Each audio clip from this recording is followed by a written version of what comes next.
నోట్ల రద్దు effect real estate రంగంపై ఉండదంటోంది క్రెడాయ్. కేంద్రం తీసుకున్న నోట్ల రద్దుకు మద్దతిస్తున్నామని తెలిపారు క్రెడాయ్ ప్రతినిధులు. హైదరాబాద్లో రియల్ ఎస్టేట్ రంగం స్థిరంగా ఉందని చెబుతున్నారు డెవలపర్స్.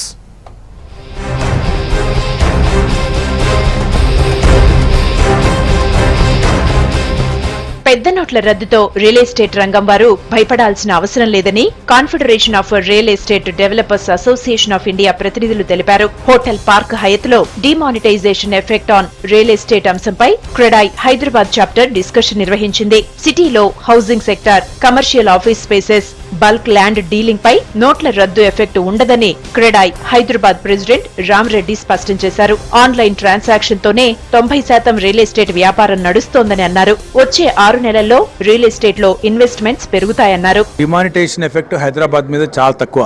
రీజన్ ఏంటంటే మన దగ్గర హౌసింగ్ సెక్టర్లో క్యాష్ కంపోనెంట్ ఆల్మోస్ట్ నెగ్లిజిబుల్. మనకు నెక్స్ట్ ఈ 1 month 2 months లోంచి మనకు మార్కెట్ చాలా పెరుగుతుంది. Interest rates, bank interest rates కూడా తగ్గే పాత్రలు ఉంది కాబట్టి ఇంకా మనకు ఫ్యూచర్ బాగుంటుంది. మరి ప్రాజెక్ట్ ఫండింగ్ కూడా పెరుగుతుంది. మరి మేము కూడా స్టేట్ గవర్నమెంట్కు అండ్ సెంట్రల్ గవర్నమెంట్కు మేము కూడా రికమెండ్ చేయబోతున్నాము. ఇన్కమ్ ట్యాక్స్ను ఒక 50% తగ్గించాలి. మరి స్టాంప్ డ్యూటీస్ పర్సెంటేజ్ ఏదైతే మరి ఇప్పుడు తెలంగాణలో 6% ఉందో దాన్ని మరి 2 to 3% వరకు తగ్గించాలని చెప్పేసి మేము కూడా గవర్నమెంట్ రిక్వెస్ట్ చేస్తాము. స్టాంప్ డ్యూటీ టాక్సేషన్ తగ్గింపుపై కేంద్ర రాష్ట్ర ప్రభుత్వాలతో చర్చించనున్నట్లు క్రెడాయ్ సంస్థ ప్రతినిధులు తెలిపారు. ట్యాక్సుల విషయంలో త్వరలో అమలయ్యే విధానాలతో రియల్ ఎస్టేట్ రంగంలో రేట్లు పెరిగే అవకాశాలున్నాయంటున్నారు. వచ్చే ఏడాది ఏప్రిల్లో జీఎస్టీ ఇంప్లిమెంట్ అయితే భూములు, హౌసింగ్ సెక్టార్ లో ధరలు పెరిగే అవకాశాలున్నాయంటున్నారు రియల్ ఎస్టేట్ నిపుణులు. రియల్ రంగంలో పెట్టుబడులు పెడితే ట్యాక్సుల నుంచి కాస్త ఉపశమనం ఉంటుందని ఎక్స్పర్ట్స్ సూచిస్తున్నారు. జీఎస్టీ అమలైతే ఎస్పెషల్గా మన తెలంగాణ, ఆంధ్రాకి ఏంటంటే ఇప్పుడు మనకు 5.75 4.5% సర్వీస్ ట్యాక్స్, 1.25 వ్యాట్ ఉంది. మరి ఆ రెండింటి స్థానంలో ఈ జీఎస్టీ రాబోతుంది కాబట్టి జీఎస్టీ మనకి అరౌండ్ 18% వస్తున్నది. దాని ఎఫెక్ట్తో ఒక 12% ఏప్రిల్ 1 నుండి మన ప్రాపర్టీ వాల్యూస్ పెరిగిపోతాయి.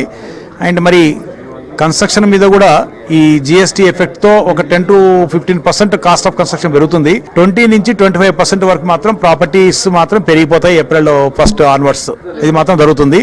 రియల్ ఎస్టేట్లో హౌసింగ్ కన్స్ట్రక్షన్ అపార్ట్మెంట్ మార్కెట్లో కానీ లేకుంటే ఆఫీస్ స్పేస్లో కానీ క్యాష్ ట్రాన్సాక్షన్ చాలా తక్కువ ఉంటుంది. కొన్ని చాలా చిన్న అన్ఆర్గనైజ్డ్ ప్లేయర్స్ మాత్రమే క్యాష్తో ట్రాన్సాక్ట్ చేస్తారు. బట్ మేజర్ ప్లేయర్స్ అందరూ, మేజర్ బిల్డర్స్ కానీ డెవలపర్స్ కానీ చెక్ ద్వారానే ట్రాన్సాక్ట్ చేస్తారు. కాబట్టి ఇది చాలా వెల్కమ్ చేంజ్ మనకు గవర్నమెంట్ డిమానిటైజ్ చేయటము. డిమానిటైజేషన్ తో రియల్ ఎస్టేట్ రంగంలో అవకతవకలకు చోటుండదని రియల్ వ్యాపారులు అంటున్నారు. త్వరలో వడ్డీ రేట్లు తగ్గిస్తే బ్యాంక్ లోన్స్ కి డిమాండ్ పెరిగి రియల్ ఎస్టేట్ బయ్యర్స్ పెరుగుతారని అంచనా వేస్తున్నారు.